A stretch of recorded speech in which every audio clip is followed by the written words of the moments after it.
Your route avoids a congestion on the A406. You're on the best route. You should reach your destination by 7:16.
sentenced former President Yoon Suk-yeol to 5 years in prison. The charges related to his failed attempt to impose martial law just over a year ago.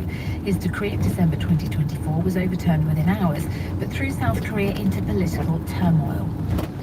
A report by MPs has found that the vulnerable children in England are regularly put at risk in a care system that places them in unregistered homes.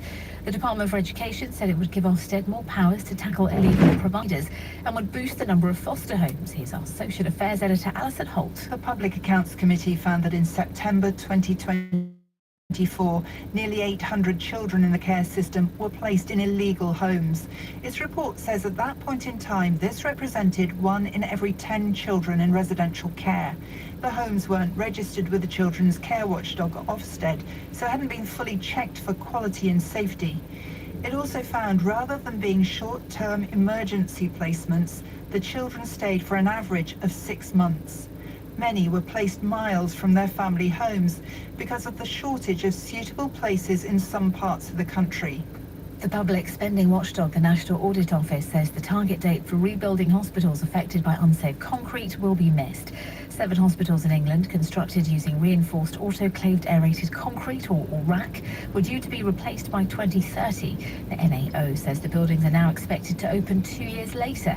The government said the report showed the programme was on a stable, long-term footing.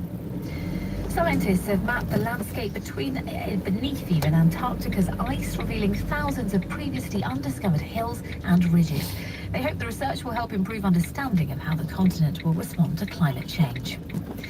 The artwork and puppets that brought to life many children's animations, including Danger Mouse and The Wind in the Willows, are going on permanent display for the first time. The archive in Sale in Greater Manchester features the works of Cosgrove Hall Films, which was founded in 1976 and closed 15 years ago. Bridget Appleby was a puppeteer and art director there. It was kind of manic and you were left to get on with it. The puppet workshop was just a place of smells and noise, and I loved it, constructed, because we made all our own sets and puppets back then, and I was in the middle of it. It was fun. I'm just glad we've left people with so many good memories. The weather a cloudy and chilly start for most of the country, with a chance of some showers across parts of Wales and northern and western areas of England. Temperatures reaching 5 Celsius in Edinburgh, 8 in Belfast, 9 in Cardiff and 10 in London. That's the BBC News at coming up to 7:05. Thank you, Tina.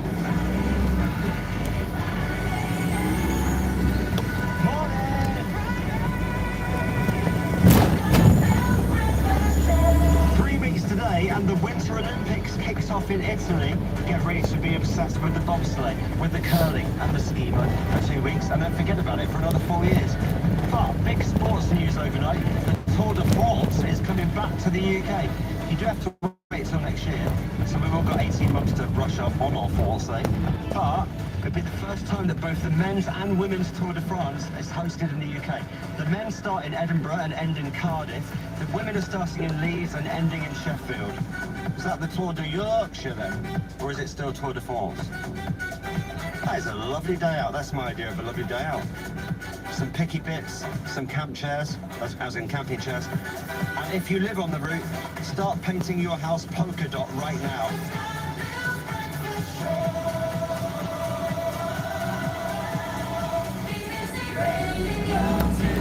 Big Friday tune from The Cure right now on Radio 2. While this is playing and you're enjoying it, text me and get a mention on Europe's biggest breakfast show. 88 291 on text. The WhatsApp is 08000 288 291. You know what I need for the Good Morning Minute. I've got 60 seconds to try and jam you all in. From you, I need your name, age, very optional, location, and one single detail about your Friday morning.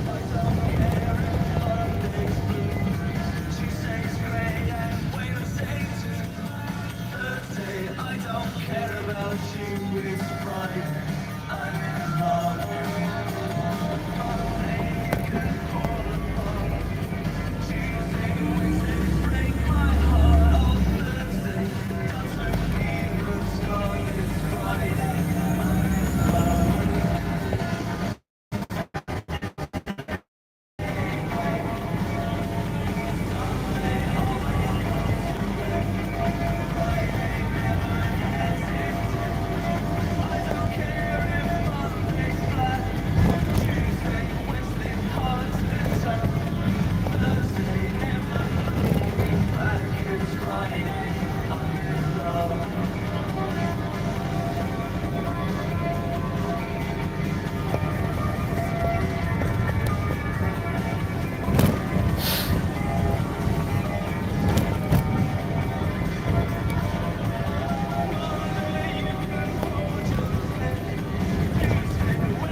Scott Mills Breakfast Show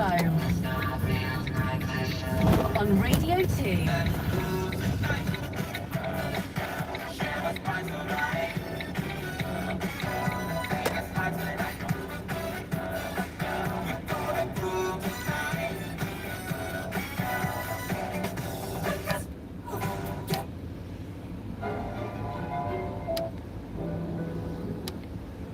Who has been plotting against his colleagues, who's been sacked, who has criticised again and again Reform UK, and has in turn been criticised by Nigel Farage, who's called him a fraud, he's called him a hypocrite. Don't believe a word he says on anything, was what Nigel Farage had to say about Robert Jenrick. So is he really the star signing that Reform UK is putting him out to be? Robert Jenrick is a very experienced politician, and he has been on his journey, as many Conservatives are on the same journey, as to where is the right place to be. Danny Kruger went on that journey, I went on that journey, and Robert Jenrick's been on that journey. It's not an easy journey to go on, but at the end of the day, you need to find the right home for the beliefs that you hold there. But that still doesn't account for the fact that he was quietly plotting against his colleagues. And when trust in politicians is at such an all-time low, is that the kind of thing that voters will warm to, really? No, I hear that loud and clear. And the issue is that these are not easy decisions. When you're inside a party and you're struggling to remain there, there's no easy way to do it. There's literally no easy way to do it. It's a matter of conscience, and it's a matter of trying to weigh up where the right place to be. And then ultimately, you have to choose. You have to be in one party or the other. Somebody's going to be upset either way. And the party that he's chosen, your party, he's talked about, as we said, numerous times before. So last September, he told The Sun, he said, I don't think Nigel is the kind of bloke you want to have running your kids' schools or running your local hospital or trust with your savings, your pensions, your small businesses. That is wide-ranging and damning, really, isn't it? Well, there's a lot of rhetoric in politics, and that's something that we've especially seen over the last 25 years from the professional political class. The public are fed up with that. The reality is that when you're inside a party, you toe the line and you put out the lines as required, and the result of that is something will always come back. Someone will always come back later. But there's got to be a grain of belief in what you're saying, even if you ramp it up for the media. You don't say something that you fundamentally disagree with. Yeah, I think at the end of the day, people are allowed to genuinely change their opinions as they get older and wiser and have experience. This journey has been one of wrestling with how the Conservative Party allowed the country to get into the mess it's got into. He was a loyal Conservative, but how can he reconcile that with, as he said, he's been a member of the party since he was 16 years old. It's not an easy thing to do, but he now knows that politics is realigning, and he needs to get on the side of authenticity, and that's why he's chosen reform. You're happy to pick up those people from the last Conservative government. This accusation that is being fired at Reform now, that it is a party basically failed forwards. Well, certainly in Scotland we don't have that situation at all. I mean, we've got a situation now where we've got an election coming up in May, and we have basically 100 approved candidates to fill 73 seats. It's a very interesting group of people. Most of these people have not been professional politicians in the past. They're coming from all walks of life. Many of them weren't even members of previous political parties. So we're going to be presenting a very different face to the public in May 26th. That's interesting. Is that designed to see off some of the criticism that's been directed towards people like you as the new Scottish leader of Reform UK, where you've been called by Labour, you're pretending to be the great champion of working class communities, the Greens, as opposed to show that Reform are the party of millionaires and the super rich. How have you changed voters' minds about that? But this is such old-fashioned language. I mean, it's just not what the public want to hear. We've got a situation in Scotland where economy is anemic, there's no growth, people are being taxed too high, and the communities are not cohesive. People out there want to talk about solutions to that, not this political rhetoric. If they feel that you don't understand those struggles, then that'll be a difficult thing to get. But why would we not understand these struggles? I mean, I come from a very unfashionable town, very modest background. I grew up with absolutely no money. My only claim was I got my education, and I left university in 2000 overnight, and I worked really hard to make some money for myself. What is so wrong with that? Set an example. We can all do that. And I want the education I got doesn't exist for the current generation of Scots. I think that's a tragedy. It's a national issue. You talked about the rhetoric and the debate, and there's going to be a lot of it on the way as the elections move in Scotland. It was interesting watching you doing your interviews yesterday, because it's quite an unusual thing to see on two occasions where you were being robustly questioned by Sky and by ITV. You already stepped in on camera to stop those interviews. Why did that happen? No, look, this is all news. As I say, it's new markets and new setups, so we have to learn our way. We had a short time frame. We said to every single person, we'll do the one-on-ones after the press conference, we'll do 3 minutes. And we said, and most people comply with 3 minutes. One or two went over 3 minutes and answered the same question 3 times, exactly the same. It was unfortunate that happened. We won't let that happen again. But at the same time, if I've answered the question 3 times, we're 3 minutes done, isn't it fair to move on to other people? So you won't be shying away from challenging interviews in the future? Absolutely not. Lord Offord, thank you for joining us. Appreciate it. Thank you. 7:15 is the time. Kevin Payne on Phil, the post of Shadow Justice Secretary. Pretty quickly, after sacking Robert Jenrick, Nick Timothy MP, who is now the new Shadow Justice Secretary, was Chief of Staff to Theresa May when she was Prime Minister, and he was listening to that. Good morning to you. Is the party going to miss Robert Jenrick? Well, no, I think what yesterday really showed was the difference between the parties in British politics today. While the public are absolutely sick of the backbiting and the backstabbing, and frankly the lack of seriousness that politicians have shown when the country faces very serious problems, and that did take place at the end of the last Conservative government. It takes place every day with this Labour government. It takes place inside the Reform Party. When Kemi was presented with irrefutable information, she acted very decisively, very bravely, and that's the kind of leadership she has to offer. The Conservative Party will be on for Robert Jenrick. If you are a serious supporter of the Conservative Party, what are you being told this morning, for instance, about how you politically differ from him? You mean from Robert Jenrick? Well, Because you're doing the same job, so what has changed? You mean me personally to Robert? Yes. Well, look, I'm not going to set out my prospectus as the Shadow Justice Secretary this morning. I've just accepted the job. It's a very serious job.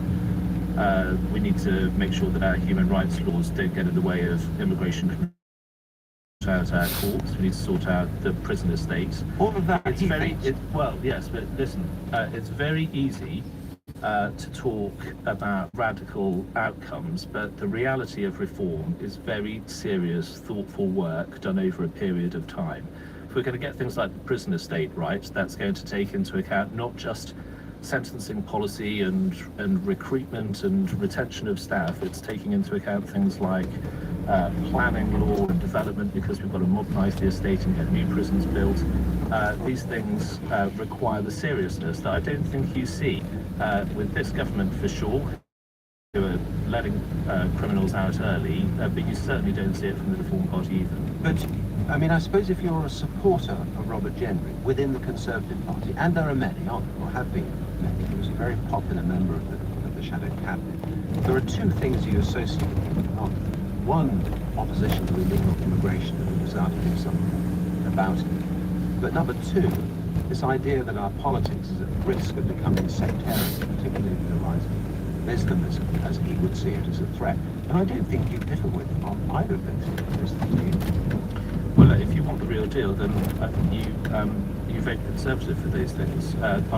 Don't you stick with Jenrick and go to reform, because he's going to bring those things with greater vigour into the public space. No, I don't think anybody looks at the Reform Party and thinks that they are doing the serious work that will lead to serious policies to actually address these things. Right, so just sorry to interrupt, but that's a really important point, isn't it, that you're making this morning, that actually the difference between you and them is that you think you've got ways of fixing these problems. They're just talking about them. So it's the same problems that you're talking about, but only you have the opportunity and the thought, etc., to actually solve them. It's not difficult to observe the problems with the country. We need a new economic model.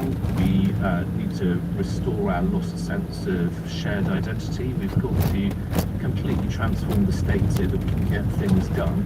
Those things are absolutely massive tasks for any future government, and that means it's incumbent on opposition parties to do the really serious, hard work to think very deeply, to develop the plans so that they are ready to meet those challenges. I think that's exactly the stall that Kemi Badenoch has set out as leader of the Conservative Party, and I think that is the contrast between the parties. Just a thought about what's going on in the West Midlands with the Chief Constable there. The Daily Mail reporting this morning that he is about to resign. We're certainly not confirmed that. Are you hearing anything about what's going to happen? No, so far, I've only seen the kind of arrogant disdain from the Chief Constable of the West Midlands. I don't know that he's about to resign.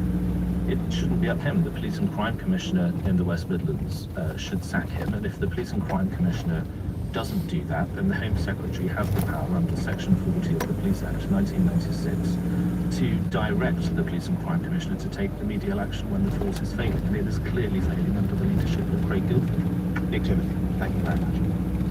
It's 7:20 now. A couple of major house builders have warned that demand still remains subdued to start the year. Will's back with more on that. Morning again, Anna. Yes, yesterday we had Taylor Wimpey updating the financial markets with their chief exec, Jenny Bailey, saying while affordability is slowly improving, demand continues to be muted. MJ Gleeson swapped muted for subdued this morning, and their chief executive, Graham Crowther, as well as Graham, morning.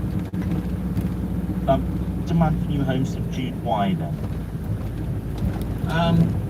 I suppose it seems to me to be a bit of a confidence issue. I think people are cautious. There's certainly the conditions are generally good. There's good mortgage availability. I think that we're all looking at that period in the run-up to the budget when there was a lot of some slightly scary headlines around potential property taxes, and that certainly cooled things right off in that lead up to the budget, and then of course we were into Christmas. So I think the entire industry really is looking to see what will be the strength of the pickup into the spring. We've had a cut in interest rates, and as that budget uncertainty hopefully fades, hopefully the buyers will start to gain confidence and come back a bit more strongly. And what about on that supply side then, your pipeline? You talk in these results of increasing regulatory burden. The government's been working to try and loosen regulatory burdens, hasn't it? What still stands in the way on the supply side? Yeah, interesting, Will. I mean, the government, let's be clear, at the strategic planning level, the government's done a great job. They improved the NPPF as soon as they came in. In fact, they're already consulting on a more, if you like, development-friendly NPPF right now. So at the strategic planning level, I think that they've done a good job. Getting a planning consent actually to get on site is still very difficult.